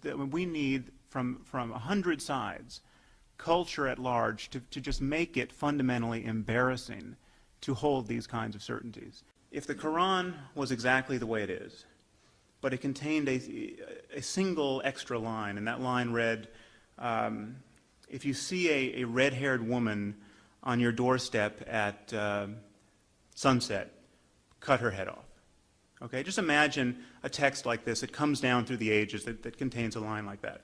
I can tell you what kind of world we would live in. We would live in a world where red-haired women would be found murdered in the Muslim world. We would, we'd open the New York Times and we would hear that there were, 20 heads found in a bag, and they were all red-haired women. We would also live in a world in which apologists for Islam would say, would look at that behavior and say, that has nothing to do with Islam. There was a news story yesterday about a Mormon man who killed his wife, and she had red hair. Many of those women who were found whose heads were found in the bag in Baghdad were not actually redheads, but some were strawberry blonde. We would hear about women who were shot and not decapitated, and decapitation is the only thing that is sanctioned in the Quran. I mean, this is the kind of gymnastics we would be faced with. And the basic fact about the Quran, as it is with so many other books like Leviticus and Deuteronomy, and there's nothing worse than Leviticus and Deuteronomy as far as I can tell, but people ignore them, as Richard pointed out. The basic problem with the Quran is that it really does preach hatred and fear of the infidel far more eloquently than it preaches anything else. And the greatest problem with the rest of us, with secularists and religious moderates and scientists, is that we find it very difficult to believe that people actually believe this stuff. Secularists and religious moderates, almost by definition, don't know what it's like to be certain of God, to be certain of paradise, to be certain that the book they keep by their bed is the perfect word of the creator of the universe. And therefore they tend to discount the utterances of people who really are certain as propaganda, as behavior that's really a cover for behavior that's being motivated by economics and politics. I mean, I don't know how many more engineers and architects need to fly planes into our buildings before we realize that this is not merely a matter of lack of education or economic despair. Pointed out, there's no question that our morality precedes our humanity even. I mean, we have experiments where mice are shown to be more disturbed at the suffering of familiar mice than unfamiliar mice. We know that monkeys will withstand painful shocks or will withstand starvation to keep their cage mates from receiving painful shocks. We know that chimpanzees show obvious concern over fairness in the allocation of food rewards. I mean, these are the kinds of findings you would expect if our morality were somehow an emergent property of biology. So you have a dogma like contraception use is immoral, this classically Catholic idea. This seems potentially benign. I mean, it seems like in the worst case you're going to get overpopulation, but then you map that onto sub-Saharan Africa, where you have Catholic ministers preaching the sinfulness of condom use in regions of the world where AIDS is epidemic, to people who have no other information about condom use but the representation of the ministry. And so what I've argued elsewhere, this is genocidally stupid, this behavior. And yet, because, as Stephen points out, because it is coming under the aegis of a person's religious conviction. It is immune to the kind of criticism that we would normally marshal against it. The best in us does not require the worst in us. I mean, our love of other human beings does not need to be nurtured by delusion. And yet we are hearing continuously from every corner of our culture that delusion is all we have. Delusion deserves our respect. Delusion is holy. Point out is that it should be rather obvious to everyone that we can find reasons to treat other human beings well, to help them in times of suffering, that don't require that we believe anything preposterous about the nature of the universe. We don't have to believe that Jesus was born of a virgin to help people. And I think perhaps Richard pointed this out, it is rather more noble to help people purely out of concern for their suffering than it is to help them because you think the creator of the universe wants you to do it, or will reward you for doing it, or will punish you for not doing it. So one problem with this linkage between religion and morality is that it actually gives people bad reasons to help other human beings when good reasons are available. It's interesting to notice that even if we got our morality out of religion, even if religion was supremely useful, this would not be an argument for the existence of God. I mean, just imagine if atheists were really reliably immoral and religious people were exquisitely moral. Would this argue for the specific truth of Christian doctrine or the doctrine of Islam? Faith could function like a placebo. The idea of God could be perfectly vacuous and yet incredibly useful. I think there's much evidence to suggest that it's not, but even if it were, this is not an argument for the truth of religious doctrine. And this is surprisingly hard for people to see, and it is amazingly easy to see when you change the subject from God to some ordinary proposition. I mean, just imagine if I claim that I'm one of the fastest people who has ever lived, and I could have won many Olympic gold medals in track and field had I only tried. Now, if you ask me why I believe this about myself, well, let's say I maintain this even contrary to the evidence, even in the company of Olympic sprinters who can run circles around me. You ask me why I believe this. What if I said things like, well, being the fastest man alive has brought me immense satisfaction? Or what if I said, that winning a gold medal in the Olympics is one of the highest human honors, and just imagining those medals around my neck just makes me feel fantastic and gives my life meaning.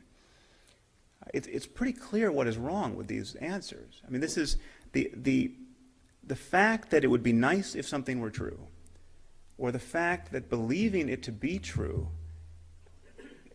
gives you some positive effect in your life, is not a reason to believe that it is true. And we readily understand this in every area of our lives. And this is why we have phrases like wishful thinking and self-deception and delusion. What do our neighbors believe? Well, 22% of Americans claim to be certain, literally certain, that Jesus is going to come down out of the clouds sometime in the next 50 years. Another 22% think he probably will sometime in the next 50 years. That's 44% of the electorate. Now, of course, this belief does not exist in isolation. It's not an accident that 44% of Americans also believe that the creator of the universe literally promised the land of Israel to the Jews. This is in his capacity as an omniscient real estate broker. And these beliefs are knit together with a myriad of other beliefs, infatuations with the end of history, with apocalyptic prophecy. And these beliefs have geopolitical consequences. This is not just what people believe on Sundays. 44%, actually in the last Gallup poll it was up to 53%, something like half of us are creationists. Intelligent design is not what they're fancying. They believe that we were created from mud with divine breath sometime in the last 6,000 years. Adam and Eve standing in a garden with a talking snake and a hankering for apples. This is literally the vision of the creation of our species. So what I'm advocating, really, and what I advocate in my book, is a kind of conversational intolerance. We don't need new laws. We don't have laws against Holocaust deniers. All we need is a standard of intellectual honesty, where people who pretend to be certain about things they're clearly not certain about receive some conversational pressure. The circumstance we are in is much more sinister than many want to realize. It is possible to be so well educated that you can build a nuclear bomb and to still think you're going to get the 72 virgins in paradise. That is how partitioned the human mind is, and that is how balkanized our discourse is. That is how immune religious propositions are to critical pressure, conversational pressure in our discourse. And it would be impossible as a Jain. I mean, the Jains, this religion of India that has some 10 million subscribers, I think, the core of their religion is nonviolence. No matter how deranged you get by your doctrine as a Jain, you will get less and less violent. I mean, the really religious Jains cover their mouths with cheesecloths so they don't inhale a bug. By no stretch of the imagination can you argue that the core principle of Islam is nonviolence. Another problem with religious moderation is that it is theologically bankrupt. It is not like if we just read the books more closely, we would discover all these reasons to be moderates. I got news for you. I've read the books. God is not a moderate. What you find in these books, there's no place in the books where God says, when you get to the New World and you develop your 3 branches of government and you have a civil society, you can just jettison all the barbarism I recommended in the first books.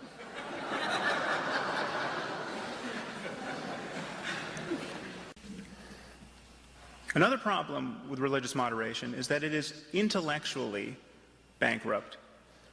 It really represents a fundamentally unprincipled use of reason. At least fundamentalists talk about evidence. You ask a fundamentalist, why do you believe that Jesus was the Son of God and the Bible is the perfect Word of God? You'll get reasons. They're not good reasons, but you will immediately see that these people are engaged in an evidentiary pursuit. They'll say things like, the New Testament confirms all of Old Testament prophecy, or every prophecy in the Bible has come true. These are specious claims, but contrast that to what moderates say. Moderates don't talk about evidence. Moderates talk about meaning. They talk about the good effects of believing as they do. Now, just take that kind of talk into another area. Just change God to some other consoling proposition and appreciate what a non sequitur that is as to the question, why do you believe in God? This is actually an example from my book. Imagine your neighbor believes that he's got a diamond buried in his backyard that's the size of a refrigerator. Okay, and you ask him why. And he says things like, well, you don't understand. This diamond gives my life a lot of meaning. Or, my family loves the gatherings we have on the lawn digging this pit every Sunday. And are we going to take that away from us? Or imagine if he said, I wouldn't want to live in a universe where there wasn't a diamond buried in my backyard that's the size of a refrigerator. It's pretty clear, it's immediately clear, that those responses would be inadequate. Deeply inadequate. Those really are the responses of a madman or an idiot.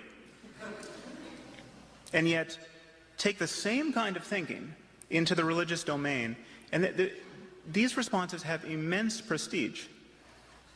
In fact, unless you endorsed some thinking of that kind, you could not possibly get elected to political office in this country. But it's important to point out that nobody ever says these passages are immoral. I mean, the idea that you find that a woman is not a virgin on her wedding night and you stone her to death. You stone homosexuals to death. If your kids talk back to you, you stone them to death. If you go into a town and you see someone praying to a foreign god, you kill him, you kill his family, you kill everyone in the town. Okay, these are not metaphors, these are not analogies for some spiritual struggle within. These are explicit directives to kill people for theological crimes. No one ever says this is immoral. Christians just say we don't have to do this anymore because Jesus brought us the doctrine of grace. Well, incidentally, Jesus also said that every jot and every tittle of the law has to be fulfilled. So the inquisitors of the Middle Ages had a rationale for practicing this kind of law. And I can assure you that St. Augustine and St. Thomas Aquinas had read the Sermon on the Mount. They managed to square the ministry of Jesus with their impulses to kill people for thought crimes. But it's important to point out that nobody ever says these passages are immoral. I mean, the idea that you find that a woman is not a virgin on her wedding night and you stone her to death. You stone homosexuals to death. If your kids talk back to you, you stone them to death. If you go into a town and you see someone praying to a foreign god, you kill him, you kill his family, you kill everyone in the town. Okay, these are not metaphors, these are not analogies for some spiritual struggle within. These are explicit directives to kill people for theological crimes. No one ever says this is immoral.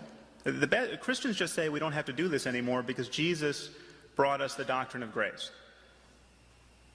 Well, incidentally, Jesus also said that every jot and every tittle of the law has to be fulfilled. So the inquisitors of the Middle Ages had a rationale for practicing this kind of law.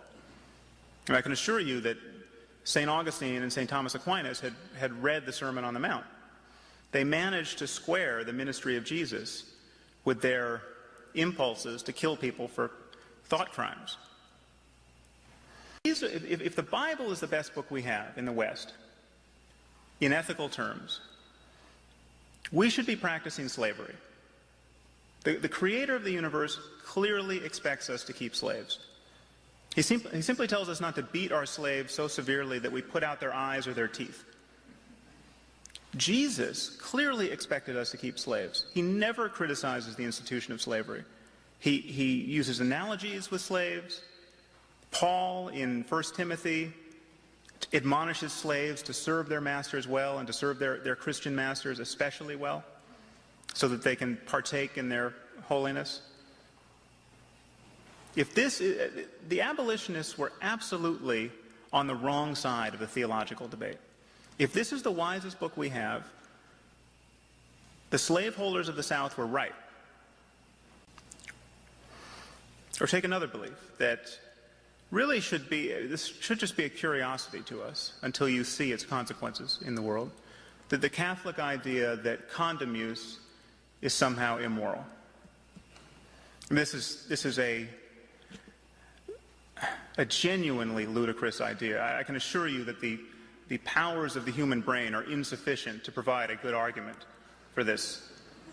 But map this onto sub-Saharan Africa, where literally millions, something like 4 million people, die each year from the spread of AIDS. And what you have there are Catholic ministers literally preaching the sinfulness of condom use in villages where the only information about condom use is the representation of the ministry. I mean, it seems to me that the time for respecting beliefs of this sort is long past. This is genocidal stupidity. It is criminal negligence of a sort that we would not tolerate in any other institution. Yet the Vatican cannot be criticized to the degree that it should, because it's the Vatican, and there is a overarching taboo around criticizing religious faith. I mean, take this idea that religion and science are mutually compatible and ask different questions, and broadcast it onto the current debate about stem cell research.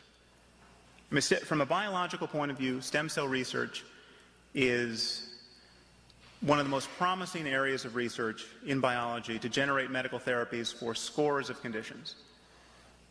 There are literally tens of millions of people in our own country suffering from diabetes, from spinal cord injury, Parkinson's, full body burns. And stem cell research is, while who knows when and how it will pan out, Any biologist will tell you this is what we should be doing, and yet we're not funding it at the federal level. The concern from the religious point of view is that we have to destroy 3-day-old human embryos to conduct this research. And the ethical debate stops there. It is just merely asserted from the religious point of view that 3-day-old human embryos have souls. You have souls in the petri dish, you have souls in the little girl with diabetes. You can't, the interest of, who can weigh the interest of one soul against another?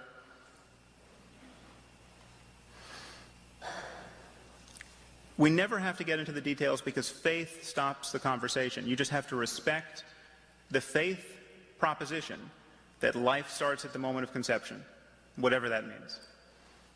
Well, let's talk about the details for a second. Perhaps it sounds scary to destroy human embryos. A 3-day-old human embryo is a collection of 150 cells. They're arranged in a sphere. There's no brain. There's no nervous system. Maybe 150 cells sounds like a lot of cells. There are 100,000 cells in the brain of a fly. Flies have brains. They have neurons. They have neurons very much like our own. If we know anything at all about the relationship between physical complexity and the possibility of having experience, and the possibility of having interests, we know that more suffering is visited upon this earth every time we swat a fly than when we kill a 3-day-old human embryo. It's not enough to say they're potential human beings. Given the advances in genetic engineering, every cell in the human body with a nucleus is a potential human being given the right manipulation. Every time the president scratches his nose, he's engaged in a holocaust of potential human beings.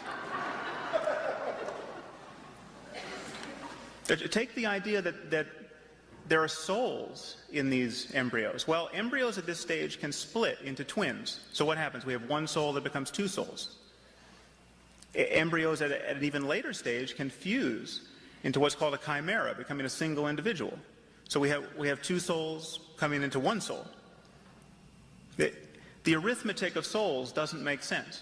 No one is ever burdened with the responsibility of trying to make sense of it because faith stands in for ethical argument. So I'm just asking you to imagine what it would be like to have a society where our conversation about human well-being could proceed totally unconstrained by dogma, where really we could bring the full measure of our creativity to bear on questions of human happiness. And my argument is that to get there, to get from here to there, the end game for civilization is not mere tolerance of other people's irrationality. It is not political correctness. It is reason. Thank you very much.